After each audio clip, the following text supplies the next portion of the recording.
It's been a long time since we read out of the big book, as some people call it. This is what it looks like, the big book, the Dictionary of Southern Appalachian English. You can find it from the publisher, UNC Press. You can also find it on Amazon if you're interested in looking it up. Your library might have it too. You might check with your library and see if you could check it out. So today we're going to talk about some of the words that start and phrases that start with the letter G. And the first one is Gaddy Around. That's one that kind of pricks my mind, that seems like I've heard it, but I don't really say it, and I can think of no one in my family that says it either, or even my friends, my network of friends. But Gaddy Around, which is a verb phrase, to go or wander about idly or without serious aim. And their source they use is 1978 Montgomery White Pine Collection. I haven't done anything except just gaddy around and build a few fences and help the tobacco and raise a garden and something like that. Sounds like they've been doing a whole lot, hadn't they? That was a whole lot of stuff to be doing. So that's the first one there. This next one is beyond common, so I don't have to think about it. In my life, in my area of Appalachia, and in my life, I don't know how I would say I was galded if I didn't say galded.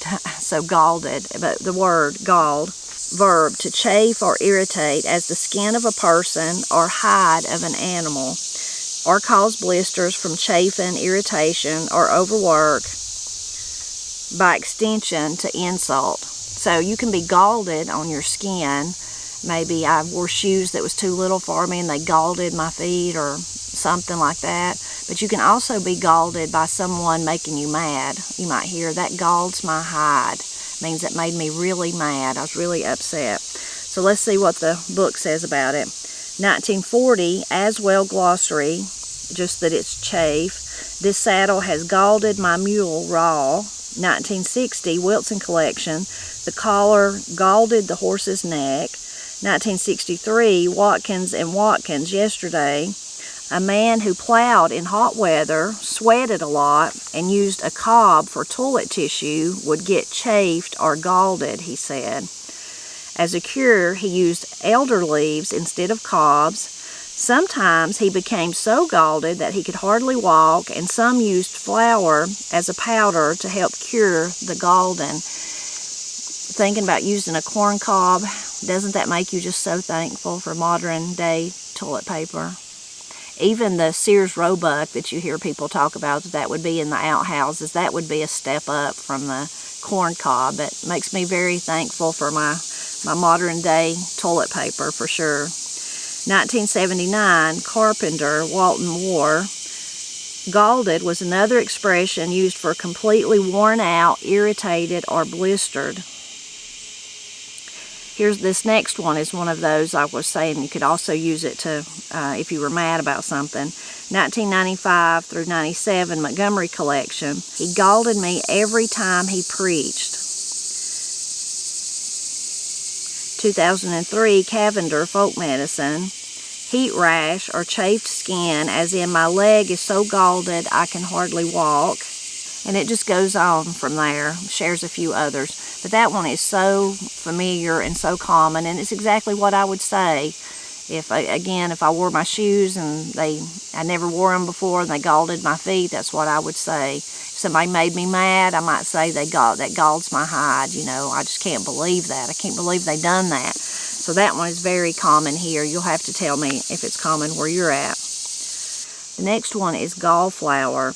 I thought it was very interesting. I've never heard of it, but it says you can make a tonic with it to treat a fever. So that one's interesting. This next one I've not heard of, but I really like it, and I think I'm going to start saying it, is gallynipper. Any of several insects, especially a large mosquito. It goes all the way back to 1862, Barclay. I returned from picket yesterday, almost eat up with the mosquitoes and gallinippus. They are the worst I ever saw. They can nip you through your coat and shirt. 1962, Wilson Folkways, Mammoth Cave. The long-legged crane fly was a galley nipper. Its bite was supposed to be very poisonous, though there seemed to be no recent records of it ever biting. 1964, Reynolds, born of mountains, mosquitoes called swamp angels or gallynippers by the natives cannot breed in running waters of mountain streams, so there are very few of them. I've never thought about that, but me and Matt both get asked a lot in our videos if the mosquitoes don't just eat us alive, and we really don't have many mosquitoes here. I've never given it much thought, but maybe that's exactly why. The body of water we live near is just a small creek, but it is a swift-moving water. You know, it's moving along. It's heading on down to Brasstown, so it's not like a pond or something like that where maybe they could breed. Maybe that's why we don't have many. 1967, Dare Survey, Maryville, Tennessee, extra large mosquito. And then I thought this was interesting. 1995, Montgomery collection. It was unknown to consultants from the Smoky Mountains. So I'm not exactly in the Smoky Mountains, but I'm pretty close to them. So maybe that's why I've never heard it. It's just not one that was common in my area. I say that, but then there may be one of you tell me, yes, it is, Tipper. I live there, and it is. So please do. Please tell me. Please tell me if you're familiar with it. This next one's one that's very common, and it's not just gallon is the word. And you think, well, that's just gallon, Tipper. But it's the way that we use the plural of gallon. But it's not just gallon. It's like feet, miles, all of those. Just think of those measurements, I guess, if you will. How they are often the S or the plural. Instead of saying feet, say foot is changed in that one, or the S is just left off of like miles or gallons. So this one says variant plural form without S. 1939 Hall Collection, Emirates Cove, Tennessee. That way you get about, well, an average of 5 gallon of whiskey. So only 5 gallon instead of gallons. 1974, we stayed over there with them till we drink it all up, drunk the 6 gallon or gave it away. I hope they didn't drink 6 gallon of whiskey there. 1997, we get out in the summertime and pick blackberries. We'd sell 100 gallon of blackberries. So that's just like a usage that is very common though throughout the mountains of Appalachia. So that's why they note those things like that, is it's not just one person that got in the habit of not saying the S. It's just really widespread. Even like the gallynipper probably is in certain areas. The galloping consumption sounds like something you do not want, right? It says it's tuberculosis, really bad tuberculosis. 1914, Furman, site. She died of the breast complaint. Some call it the galloping consumpt. 1955, Washburn, country doctor. Other complaints were pneumonia fever, side pleurisy, joint rheumatism, jumping toothache, the bloody flux, and the galloping consumption, to give the more descriptive designation of well-known diseases. I have a video, I'll link to it in the description below, where we talk about some of those nonsense kind of words used for illnesses, or ones like this that are just like that. I didn't mention that one. I should have in that. I wasn't familiar enough with it. But the galloping consumpt, that would be a good one to add to it. And the jumping toothache, that sounds bad. I don't ever want a toothache. Of course, I don't want none of that other stuff either. But those are all interesting. The galloping consumption, of course, but pneumonia fever, I've always heard that my whole life, mostly in a teasing manner. Would say, like, don't go out with who's granny, don't go out with your hair wet, or you may take cold, and then it might turn into pneumonia fever before you know it. So you got to be careful. The next one is kind of funny and something definitely you wouldn't want, but the galloping dandruff. Galloping dandruff, if you might probably already guessed, is head lice. The baby's head is full of galloping dandruff. Poor little baby, right? Poor little baby. This one is also one that kind of tickles my memory and makes me think that I can remember somebody saying it, but I'm not sure. But no one in my family today would say it. Galvanize. The nickel plating on an object made of steel. See also gray cloud, silver cloud. I've not heard those either. 1917 Capehart word list. it just meant nickel plating, he documented. The galvanized wore off my pistol. 1940, Stewart, Trees of Heaven.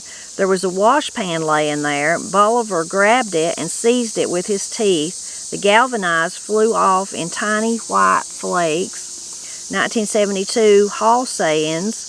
Moonshine whiskey can be clouded by the galvanized, corroded from a steel rather than copper, steel by the acid of the mash.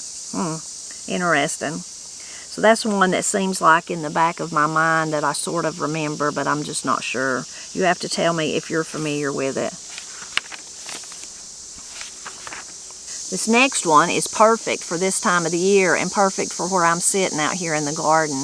It is garden salad, also garden salad with the T, garden sass, garden stuff, garden truck. And it's a noun and just means homegrown vegetables.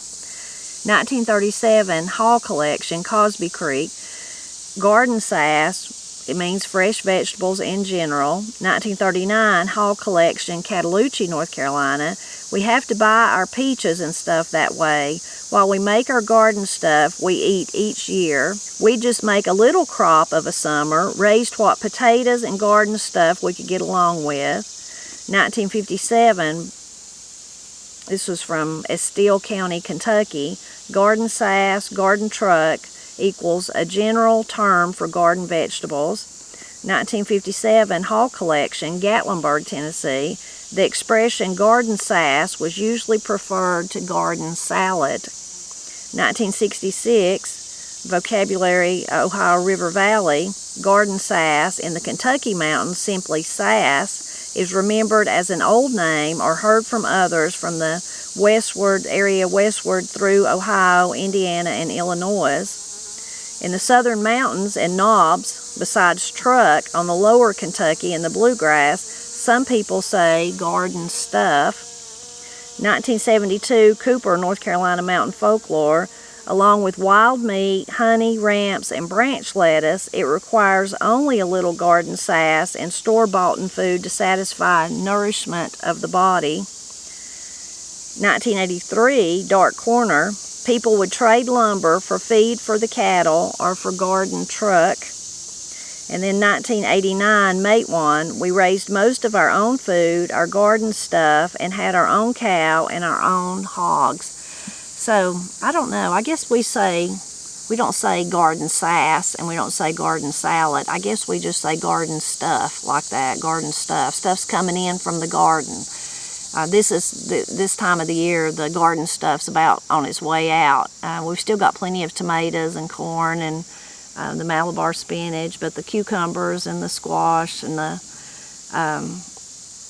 things like that are on their way out. This has been a really unusual year for us that we've not even had our first mess of okra yet. So that's rather strange, but that was our own fault. That was our own fault for planting it in the wrong place the first time and having to replant it.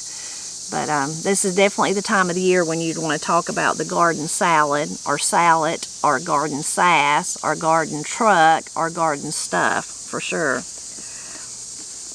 This next one is one I really like just because of the sense of community behind it, is gathering, a gathering. So a community work activity to assist a family, such as a house raising or log rolling, but especially to harvest crops, usually combined with socializing.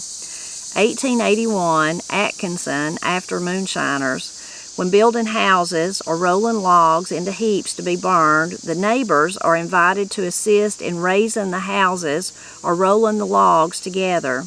The timber is usually of such a size as to require a number of men to handle it, hence the necessity of these gatherings, as they are called by the inhabitants. Besides, such occasions afford a jubilation and reunion of the mountaineers, which greatly add to their comfort and happiness.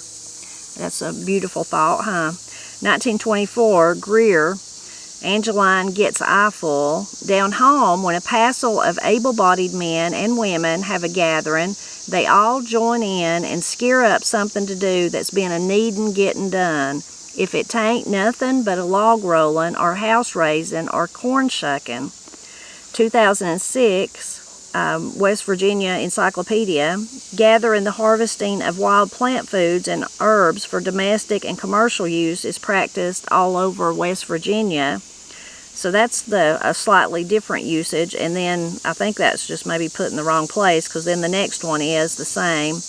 1927, Woofter dialect from West Virginia, the amount collected each time. We're boiling the last gathering of sugar water this morning. So that's more of like, I need to go over there and gather my gathering of Tommy Toes. My next gathering of Tommy Toes I'm going to put in the steam juicer and make me some more tomato juice for this winter. But I want to go back to that first one, the first usage and that first entry for 1881 from Atkinson. The very last part of it, such occasions afford a jubilation and reunion of the mountaineers, which greatly add to their comfort and happiness. What a beautiful, beautiful thought.